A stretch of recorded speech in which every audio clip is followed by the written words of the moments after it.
تو آنو تو انجے دھیک دے دینا تو جنہ دا اسی کام کر رہے ہیں۔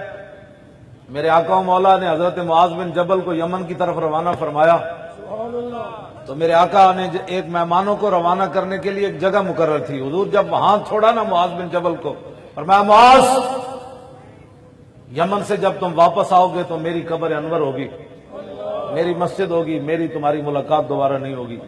معاذ بن جبل چیخ اٹھے، رونا شروع ہو گئے، میرے آقا بھی رو پڑے۔ حضور نے اپنا رخ انور مدینہ منورہ کی طرف کر لیا۔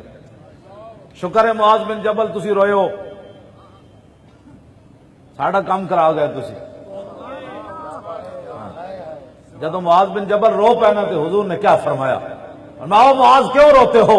ان اول الناس بالمتقون من کانوا حیث کانوا، فرمایا قیامت تک جس نسل کا ہوگا، جس علاقے کا ہوگا، میرے دین کا